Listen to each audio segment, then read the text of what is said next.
Well. Going to talk about something here. If you guys don't know what I'm talking about, quite frankly, you don't want to know because it's probably not worth knowing. And a lot of people have gone and put their 2 bob worth in and whatnot, and you know, I might as well throw mine in while we're on the subject. And I'm going to be using a few code words and stuff with all this, but there's one thing that amazes me about YouTube that I've picked up on. 13 years ago, I was a hermit, right? 2005, I finally started to deal with people in the real world. And yet there's people that I've come across on YouTube who, you know, meet stacks of people, who deal with people as part of their small business, who work in maybe, say, a hospital where they've got a lot of contact with a lot of people, and they still don't seem to understand the manipulations and the bullshit and, you know, how to second guess people's reactions and, you know, how to see that what they might be doing might piss off a bunch of people. And these people have never been hermits, you know, and they've never really, they've been exposed to the whole world the whole time. I spent years as a fucking computer geek and a hermit, you know. I could sit inside the house, I wouldn't even step at the front door for like 4 days at a time. Seriously. And yet my grasp of dealing with people is better than some of these people who should have a better grasp than me. I look at things a lot like a scientist, and any good scientist doesn't tell an experiment how the experiment's going to turn out before they've, you know, seen the results. The best scientists in the world don't assume anything, and they sit back and they observe, and that's what I tend to do.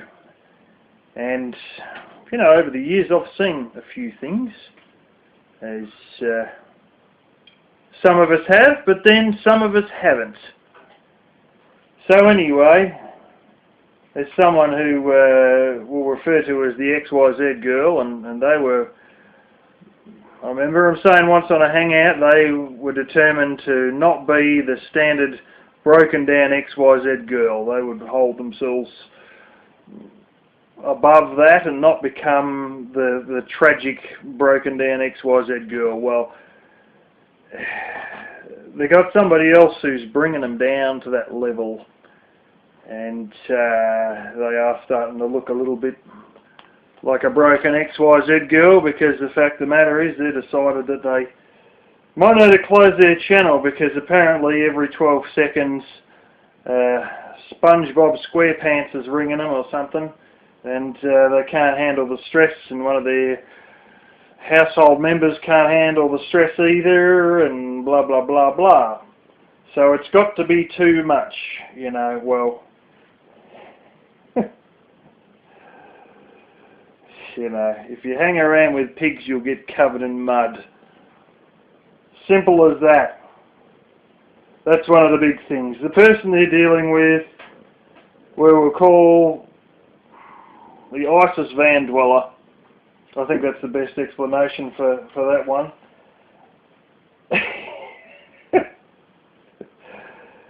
I tell you what, you know, I seen a book the other day that I could have well read myself about people who worry too much in life, and it was called The Subtle Art of Not Giving a Fuck. I mean, that was actually what the book was called. And I think you could probably Google it, because it's in stores at the moment. Well, it was at least a few months ago. And, you know, it is explaining to people who get all taken away by this stuff that, you know, there's a subtle art to not giving a fuck and reducing your stress levels. And really speaking, one of the things I learned is, you know, removing yourself emotionally from a situation and just looking at it in logical terms, you know. because there's people in life who they're going to bring everyone else down with them, everyone, you know, and the Isis van dweller is one of them, you know, and tell you a little story. When I went to school, you know, in the area I still end up have had to, you know, go and deal with different things in, you know, the welfare office I used to go to, the shopping centre I often used to go to, all ended up being in an area that was basically a white trash area. And I went to, you know, high school in a nearby area, and there were those same type of white trash people. And, you know, some of the jobs I've been in around that same side of town, you know, you deal with, and you work with white trash people. And it's funny to sort of just stand back and observe these idiots. And if there's one thing white trash is good at doing, it's fucking upsetting each other. I mean, really, seriously, you know, and they all fucking get each other wound up, you know, and it's, you know, I've seen some fucking ridiculous situations. They're always good at getting fucking fired up. They haven't achieved anything in life. They're still on some minimum wage job, living in a rented house with a burnt out car, but the one thing they can do is fire up at each other and cause plenty of drama and fucking carry on, and, you know, the teenage girls on occasion get pregnant and blah, blah, blah. Anyway, you know, it sort of, I used to see them and it always reminded me of this tree, the big gum tree that's half fallen to bits out here. You know, I get birds in there, sulphur-crested cockatoo, and some of them those stupid white cockatiel things. They'll all be silent, and then one will come flying in, and it'll land on the tree, and it'll set the whole fucking tree off. It's the same when I was in the chicken industry. You know, you get one chook that gets in a fucking fluff about something, or you grab hold of them. You know, these are the ones in the barns, the ones they breed for meat. And as one gets upset, it sets the whole fucking lot off, you know. Same with the battery hens. If you do something like open a cage of the battery hen joint and go to grab one or grab something in there, and go, all the ones in the surrounding few cages will all fucking go off as well. That's what it is, you know. You got one in there who fucking goes off like a nut and sets the rest off, you know. I remember when Black Kitty was a little kitten, and I really wanted to keep a grey kitten that come from the same litter.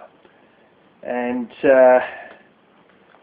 I used to watch these little kittens interact. You know, I'd go inside and they'd, oh, okay, we're safe. So they'd come out from underneath the house, and they'd start playing amongst each other. And I would watch just quietly through the window. And I'd be standing near the fridge or whatever, and I'd be watching. And this little grey kitten was the biggest prick.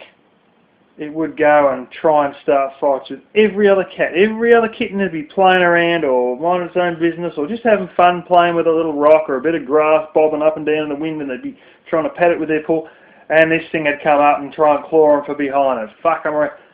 They're all happy. And this thing would just continuously stir shit. And just based on that, I thought, I'm not having that cat, because it's just going to be a prick of a cat that tears everything to bits and just causes trouble the whole time and fucking does whatever it wants, you know, and just gives me shit all day long. Or, if I keep two cats, it'll just attack the shit out of the other one all day. So that was one of the first ones to go. So, you know, I sort of look at this little crew of misfits, you know, crew of strange characters who have identified themselves as being, you know, strange characters. They've got a name for their group, which, you know, identifies themselves as being sort of not the mainstream, let's put it like that. And, you know, here they are with this one arsehole, just like that grey kitten, who just sits there stirring shit and carrying on the whole time. And I really believe the ISIS van dweller is fucking crazy. You know, some of you already know that I believe he's got schizophrenia and delusions of grandeur. And I mean, this idiot's talking about literally boarding a UFO to talk to a god. I mean, and he fucking really believes it. And then a couple of days later, he tries and passes off as if it was a joke. But he tells you, I believe he is schizophrenic. I'm not a psychologist. My sister does have a 4-year degree in psychology, but I'm not her.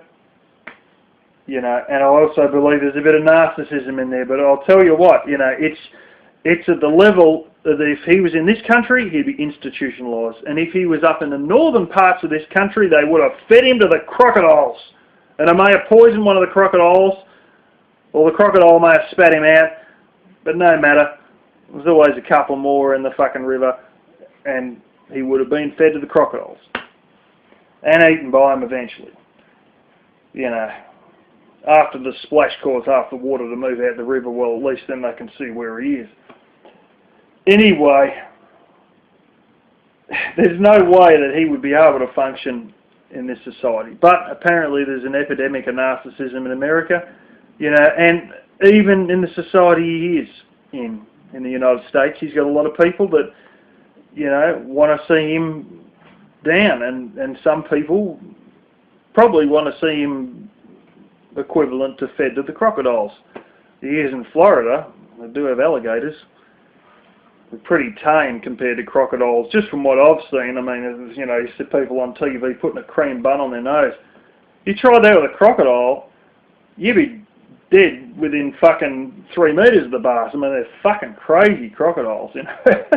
And not the sort of thing that you want to fucking get near without a armoured personnel carrier. But anyway, or a fucking lot of heavy fencing.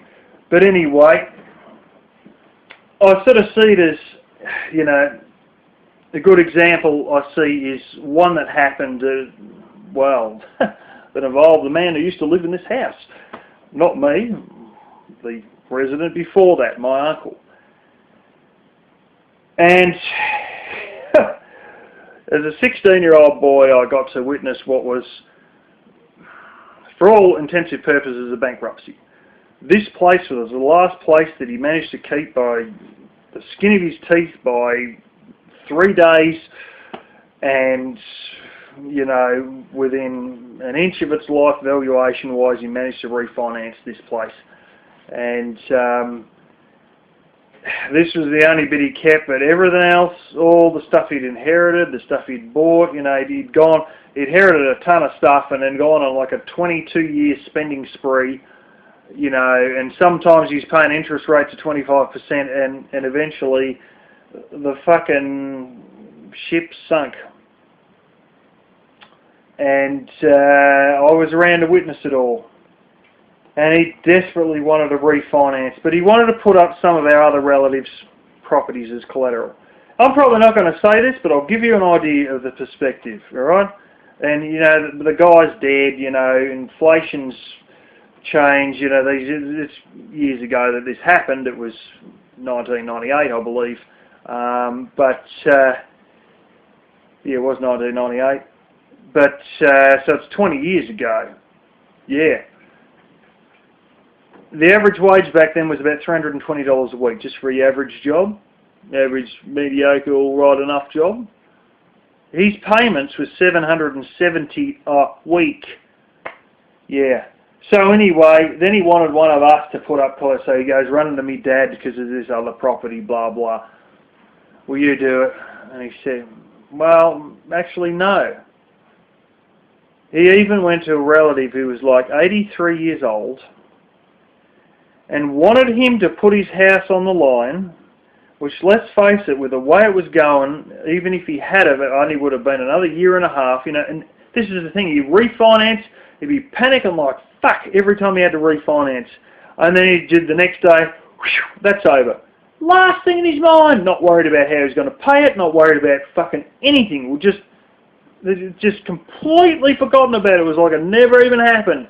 It was the furthest thing from his mind the very next day after he refinanced. And it was like, oh, that's good. Whew. And he wanted this 83-year-old man, a relative of mine, to refinance his place. And inevitably, this 83-year-old guy would have turned 84 and then gone homeless. But my uncle was all in it for him, me, save myself. And the ISIS van dweller is no different. You know, and when it all fucked up and he lost, you know, I remember after one of the property auctions, because we went to most of the auctions, you know, and there was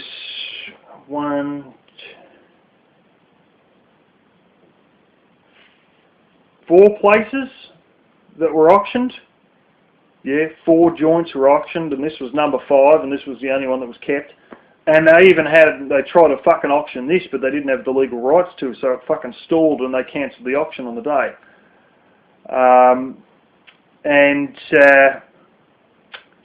It's a bloody wonder we even kept this joint. It really seriously is. And actually the guy who ended up buying another one of the joints was interested in this joint, and then he ended up buying another one. He's, you know, no hard feelings against him. He was a fairly smart cookie because he actually paid off most of it by subdividing it.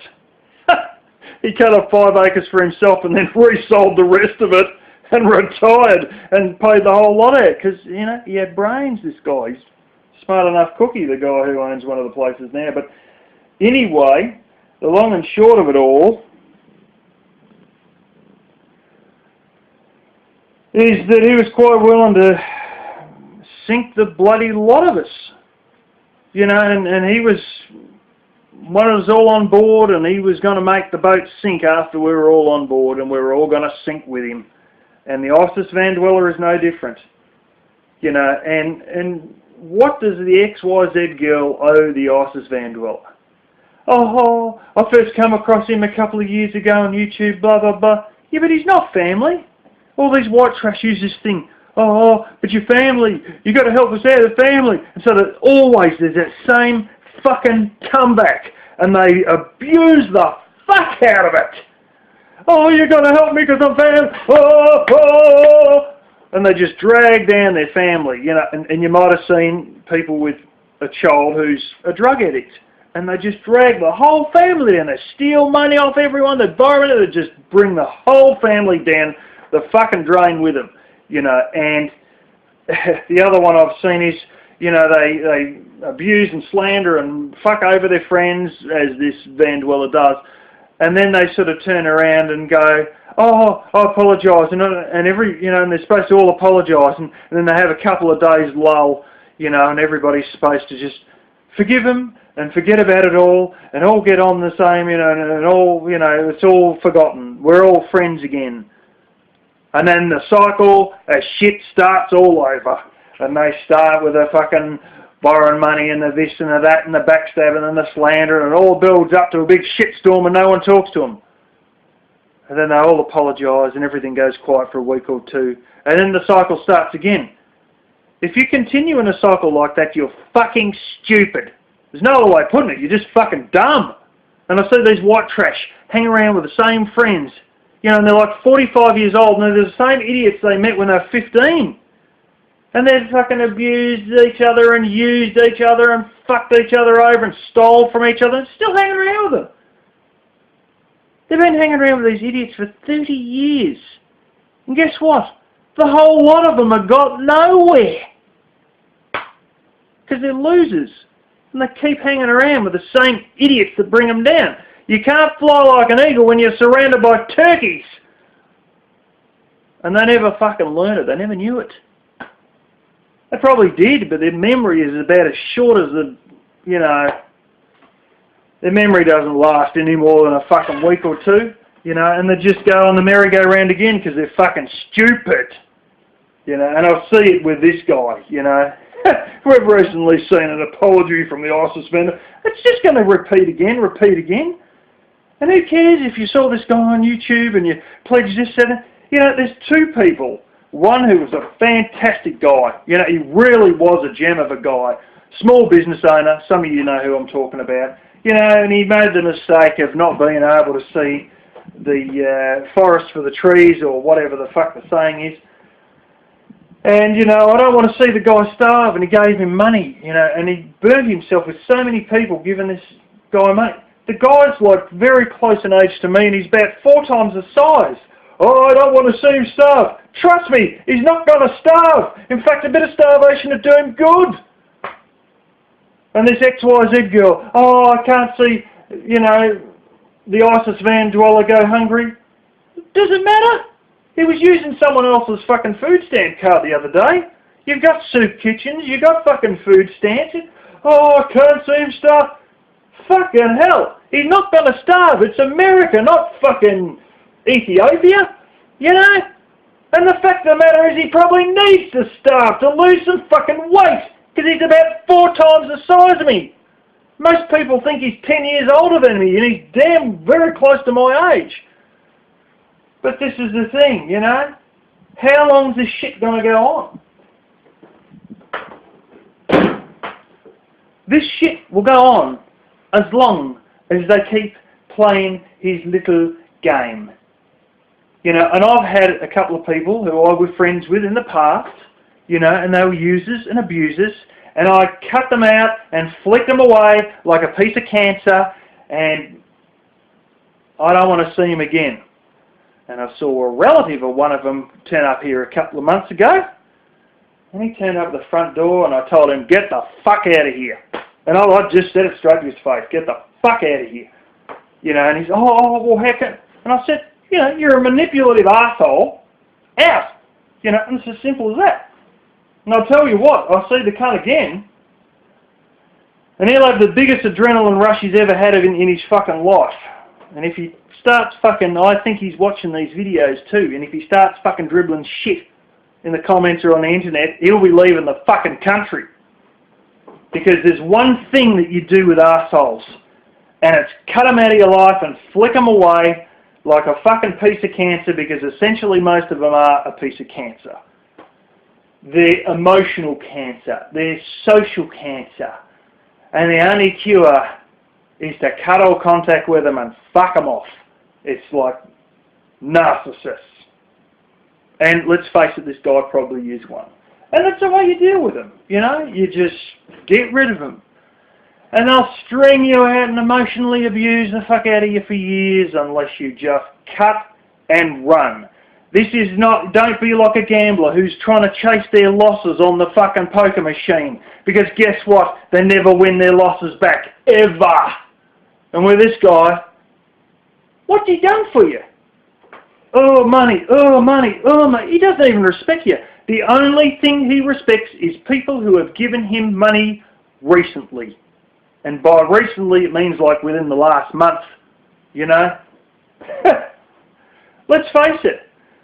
You know, there's one guy there who gives him $1 here and $3 there, and it's an Australian troll. And that guy has the ISIS van dweller's respect. Only because he's nickel and diming him with $1 here and $3 there and $5 there. You know, and he's probably spent a total of $50, $60, you know, and this guy's all mates with him because he only respects people who give him money. And that's the thing. He's got no respect for you as an actual person unless you're forking out money. You know, it's just bullshit. These people are not needed in society. These people should be living under a bridge trying to fight off fucking squirrels, and I hope to hell that's what happens to him. You know, I mean, he demands respect. Well, you got to do something other than live in a clapped out old van built in the 80s and shit inside plastic bags in the back of that van and demand money on a free Wi-Fi connection from anybody who's watching. You know, go and look up flying toilet on Wikipedia. Just Google Wikipedia flying toilet. And you'll see why Africa is truly a series, generally speaking, of shithole countries. Because you'll find out, I was looking up composting toilets and stuff, and I've you know, recommended things, click here. flying toilet, and I wished I never clicked on flying toilet. But, you know, this guy's doing flying toilet in America. You know, well, maybe not flying, but at least it's still a similar principle. You know, if you want respect, do stuff that's respectable. Like stop shitting in plastic bags. Like go and get a bloody job. You know, this is the thing. You know. And what's the point of dealing with this guy? You don't need this guy. Get rid of him. Just piss him off. You know? Oh, but I can't. The heartstrings, the emotion. Who cares? He doesn't do anything for you. He's done nothing for you. He's done nothing for anyone except badger him for money and slander the shit out of him. You know? Like I said, if he was in the northern parts of this country, he wouldn't exist. He would have been taken care of already. Trust me.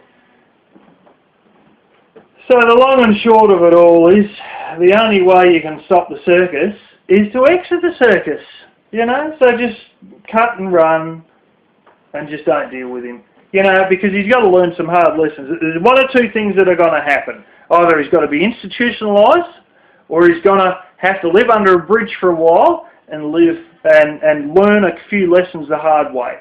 And, you know, I know he isn't very good at learning much, but, you know, some people have to take a bitter pill to wake up to reality at times, and sometimes it's what's got to be done. You know, and honestly, the sooner the bitter pill's taken, the faster you can just move on with your life, and he can work out his life, you know. The faster this bites the dust, the better for all involved. Both the ISIS van dweller and the XYZ girl, you know. And it's as simple as that, you know. Or we can stay on the same old emotional merry-go-round, the same type of merry-go-round that these white trash idiots around here get on, and oh, but he did this, oh, but I can't see him stop, oh, but who fucking cares? He's not going to starve, he's already got family elsewhere. Just drop the idiot. Be done with it. You know, every year I have a major change in my life, and some years it has been to drop idiots. And last year it was to drop a lot of YouTube viewing. And this year there's another thing on the agenda which you will find out in due course. But anyway, that's just my little rant, and I can't understand why people allow themselves to be dragged into bullshit situations with pigs who just want to sling everyone in the mud and sink the ships that they're on, and, you know, get in the lifeboat now and wake up to what's happening right under your nose.